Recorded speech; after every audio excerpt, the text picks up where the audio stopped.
welcome back to the rest of the story. Well, it's been a while since I've talked about the new bin and the progress we made on it. It seems I don't really remember where I last left off. I don't really think I've talked about the floor or the blower or anything else like that. I'm going to try to do one last update on the build progress of this bin.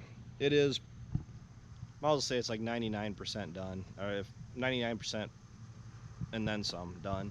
All that really needs to be done yet is the belts and the pulley need to be put on the motors, and we have to go and put the chute back on the unloading auger, because the chute that we had with the bin originally was, I guess it was a little bit shorter than the one in our Sioux. So he said that he had a longer one at home. At least the guy that built this bin said he had a longer one that he was going to go home and get, and that way it'll kind of match up with the other unloading auger on the other bin. But speaking of matching up on the other bin, the fan and the heating units on the Sioux Cup are essentially the exact same thing that is on the Sioux over there. Slight differences between just the way the controllers are set up. I mean, this on this fan, this actually, you can get into the box a lot easier to get it to all your wiring, compared to the other bin. That one you gotta take out, is it 4 screws, and different motor, hopefully more reliable motor. Same thing as far as running the heating unit and everything. It's literally a copy and paste as far as how to operate it. Really straightforward. Once you have the heat or the gas turned on and the fan is obviously running, all you do is you turn the switch on and then it should light. But you can hear my skepticism when I say it should light. Most times it does, but like that one over there, it's pretty well flawless. It's just little things that catch you up, like running out of gas kind of can be an issue sometimes. Overall, I think we just got a lot of touch-up stuff to do. We got to get some gravel back in through here. It's muddy, it is wet. You can see we got water standing where we typically don't have water standing. The ground is completely saturated, and we are officially to the point where the rain that we're getting, it literally has nowhere to go. Ryan and I took the gator up around the field here, and up on the corn ground that we already have combined or harvested, there is literally water sitting between the rows, and that doesn't typically happen. And you can see they are saying we're supposed to have some more storms tomorrow, chance of rain tonight, and I'm pretty sure Ryan said they were saying severe storms tomorrow. So I was kind of going around making sure everything was locked up tight. We were working around here earlier today, and I just wanted to make sure that all the latches were secured and everything was sealed up on this bin. And that one was running. I just shut it off so I could talk to you guys, so I don't have to talk over it. But these fans though are really nice. Just a push button, simple start. The old fan on the 10,000 bushel bin was the same way, but 40 years worth of work, of use. The switch was kind of an issue where it would be temperamental if it would start in the first try. So let's walk around here. I can show you guys the inside of the bin. I'm sure Ryan has probably talked to you about what's all been going on around here, so I'm trying to stay kind of away from everything so we're not overlapping on what we're talking about. One thing too, these bins, I mean, you can only redesign the wheel so many times, but one thing about this bin that is definitely different from the other bin is these stairs are wider, but the problem is they're narrower. They kind of overlap a little bit more, so when you're walking down them, I tend to put my heel like right here, so I could definitely see it being a potential hazard for me walking up and down it and slipping and falling. I guess that just boils down to me having to be careful for once. We did go through a really nice thing we did to this bin. Same thing with that one. We went ahead and we have the lights, the LEDs on all around it. on 3 sides of it, I should say. The sous bin over here has on all 4 points of it, it has lights all around it, so it does shine down between these 2 bins really nice. And then we have 3 on this one, just east, south, and west. It works really good because supposedly, not trying to jinx myself, but they are saying that maybe, possibly, depends how much you want to trust the weatherman, they are saying that we're going to see about 7 or 8 day, maybe 10-day dry spell. How dry is completely up in the air yet. They are saying sunshine and mostly sunny, but that is, I mean, that's what, a few days away yet. So we got the severe storms tonight, and then a couple days of dry weather. But then the problem is they're saying we're supposed to have 2 more days of rain, and then hopefully maybe a week of dry weather. And if that's the case, a whole bunch of stuff needs to get done like really quick. The problem is that Ryan and I, we have a bunch of stuff that we want to get done. I mean, all 3 of us. Oh. Or if you want to include Brittany and my mom too, we all have stuff that we want to get done around here. But we are officially to the point where it is just so soft out, we can't do anything. I mean, look at that. I'm literally squeezing the moisture out of the dirt, or out of the mud, or muck, to that point. And even like the little jobs that we could do, I mean, we can't even haul manure right now. I mean, the spreader's getting pretty full, but I really don't want to tear up the field or the pasture or anything else just to get the spreader unloaded. The combine is still in 1,000 pieces. Hopefully the part will come in for that tomorrow, so hopefully Ryan and I can either work on that tomorrow or the next day, get the combine ready to go.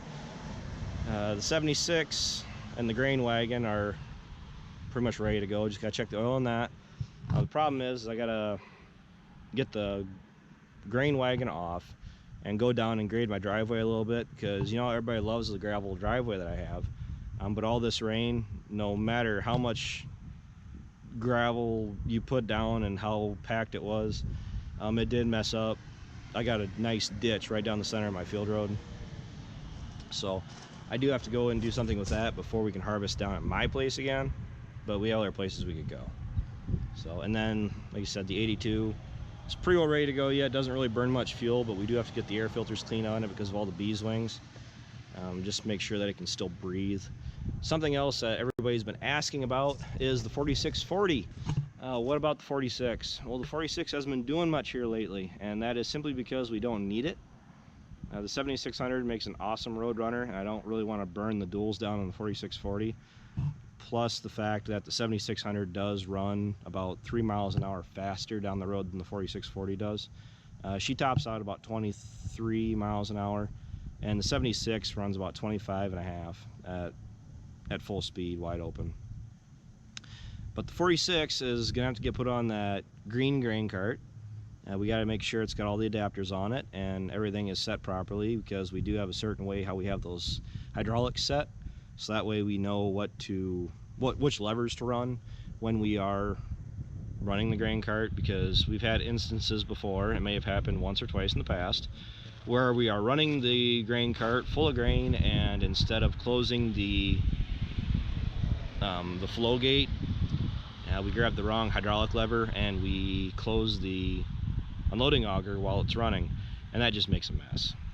So, and the problem with that 500 bushel grain cart is that the arm mechanism on it is weak. It's a poor design, and the problem is that if you fold it up all the way and it locks up and you're running it without any grain in it, it runs just fine. But the problem is it has a slight vibration to it, and it can jump off of the teeth it has when it meshes, when it folds up, and it makes a mess.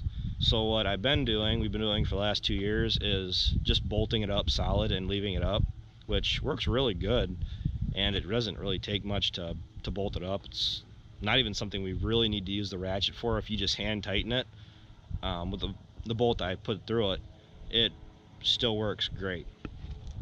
So you guys might have a a video or two of that to look forward to. We'll have to see. I'm gonna take you guys into the bin, so there might be a little bit of an echo. But as you can see, if you guys can see, it is kind of dark in here. So a single light in a structure like this really doesn't show much. We should change that out for like 100 or 200 watt LED. That'd really brighten it up in here. So the floor is in. I've never had the pleasure of having to put a floor in before until we did this one. It really wasn't all that bad until you get from there and you get to where you gotta start cutting the panels to fit the unloading auger and all the doors. I'm gonna talk to you guys really quick about those doors, but this is something that I'm not used to compared to our other bin. It has this drag wheel on the end of it. It runs off of the rest of the auger. The auger runs into this gear reduction box, and this is supposed to just creep around the bin. It's not supposed to freewheel so bad. I have not yet seen it run because the belts aren't hooked up to the motor yet. It's all wired up. All electrical is done. Literally, just have to put the belts on and the pulley. But that's like a non-issue. Going back to the doors, you can see that there is 1, 2, 3, I think, intermittent doors. These little thin, narrow doors. There's 3 of those.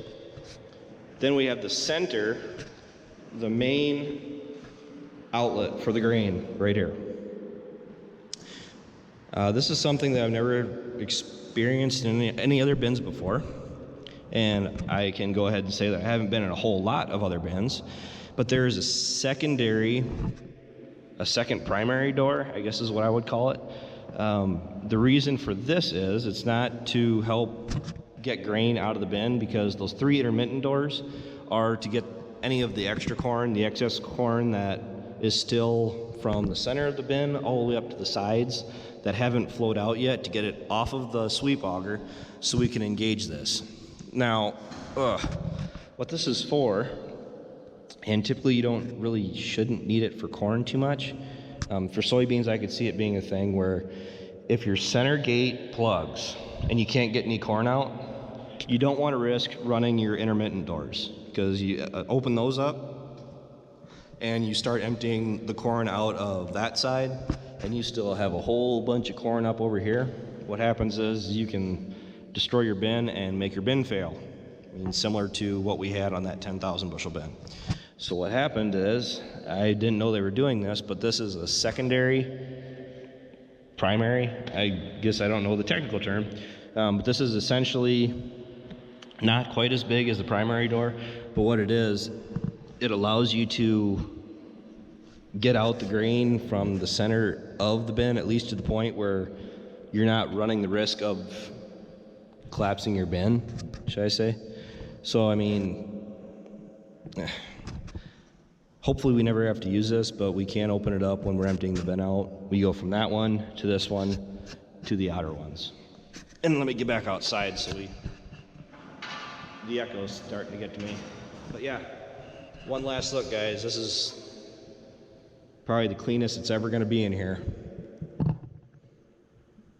So, and the shiniest it'll ever be too. The goal is, like I just said before I went into this bin, we have the corn pretty well to the point of being dry in this other bin. It's not too far off from being ready to transfer over to this one, because we're drying the corn down in that bin and we're going to transfer it to this one. And the goal is we're going to get this bin filled up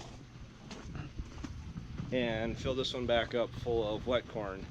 Now ideally, like I just told you, we have a couple more days of rain, and it's even when it does dry out for, oh, I mean, we're probably looking at a week yet before we could probably harvest, because a couple days of sunshine is what it's going to take to get the ground firm enough we could do anything.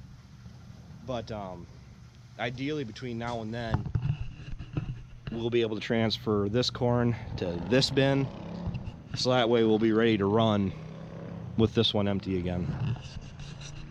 Ideally, that's a plan, but we all know how plans turn out on the farm. Plans are more like an outline or a guideline of what you want to happen, but not what's really gonna happen. So